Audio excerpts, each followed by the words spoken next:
All right, our second stage, stage 3 at Henry County. Big stage, a lot of fun, lots of little places to just lose your mind on this. Lots of options. Let's take a look at what I did, and we'll talk about that. There were some serious discussions on why we did a couple things.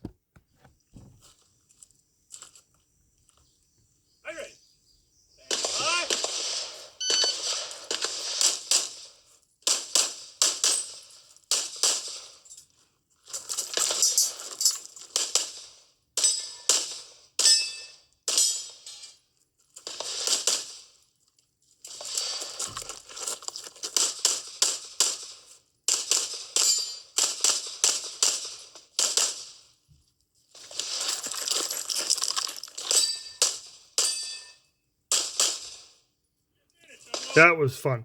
All right, let's talk about some things. First array here. Brett Weeks and I sat there and discussed it, and we actually planned on doing it a different way, and then suddenly I looked at it this way. We planned on coming in, step in, take the hard target way over here, take the close one, and then take the last target on the 179 mark. It wasn't quite that tight. Through the port there. And then I kind of looked at it and I did not like leaving this position because my next target is right here. So if the muzzle is right here, if I bang the wall, I'm going to break the 180. If I get too tight to the wall, which was I kept doing in my walkthrough, I'm going to have to pull the gun in to my chest and punch it back out and play with this crap.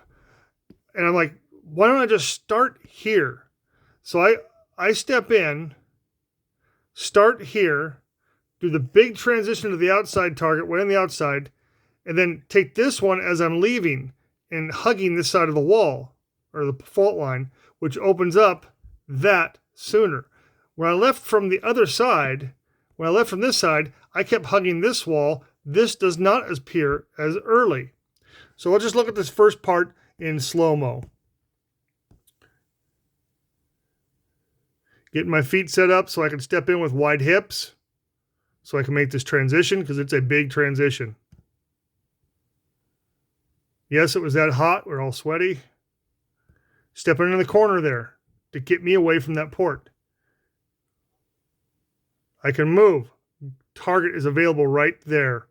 Way earlier than we thought. Haul and butt as best as my big body can. I'm trying to come through quickly. Do a little lean. Okay, when I come into this position,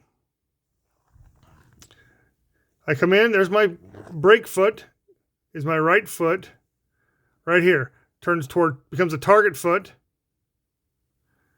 And I bend that knee, should have bent it a little bit more. Foot hits the fault line. Fault lines here are not always nailed down real strong, so I didn't depend on the fault line to keep me from moving. I slide this right foot over up onto a toe to set up for my next maneuver. I'm lean, then I'm going to come back and be flat-footed for two little plates over here. I took an extra shot because I'm not good, I guess. And then you had to snap to a mini popper. So it was right in here. You talk about attack and control. That was what that whole position was all about. Now leaving this position, this target right here, I can get a full view from here.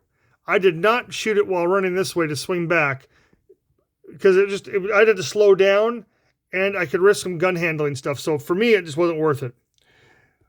Coming to the barrel, I had to get a little bit to favor this side of the barrel so I can see enough to get A-zones. I am not taking 2 Charlie on this target. I'm not giving up this easy of points. Robbie Latham would say something like that. Get these easy points.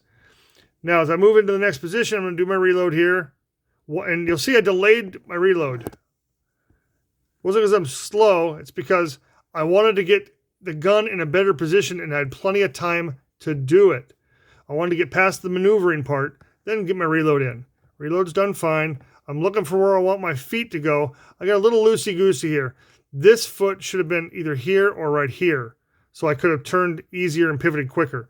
But I get in here, I get this foot, the right foot in there, I post up and go to a narrow stance and just slide it back. Kind of what JJ would say, a reverse lean into this position because I really wanted to be uncoil and leave that way. I thought about shooting out of position on the target over here. I didn't like it because it's a blind exit and I got this big foot trap or trap to trip over right here.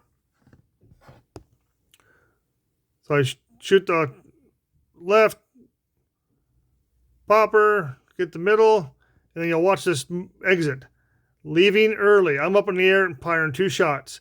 So this is what I would call in my classes as a lift. I'm getting oriented. I'm going to lift the knee up towards the chest and then drop out of position. It is a commitment. If you trigger freeze, you're just going to have a miss or you're going to have to pick back up. Now going into this last position was critical on footwork, because if you look here, you got a target stand or a fault line, and you also have a wall base. I had to have my foot between the fault line and the wall base. So I come in rather carefully, place it, lean out. So that's why the gun was a little slower to get up. I just wanted to get in the right position to save having to come back out and step out for this last target. Lots of little nuggets in here on stage design or stage planning. I like this plan the best. I saw some people doing some other ones, and I walked theirs, and it took like 9 or 10 more steps to complete their task, and the shots were more willy-nilly. Here's another nugget of knowledge. If there are 3 or 4 upper-level shooters in your squad, and they're shooting the same division you are, and you're shooting a different stage plan, I think I would challenge myself as to why.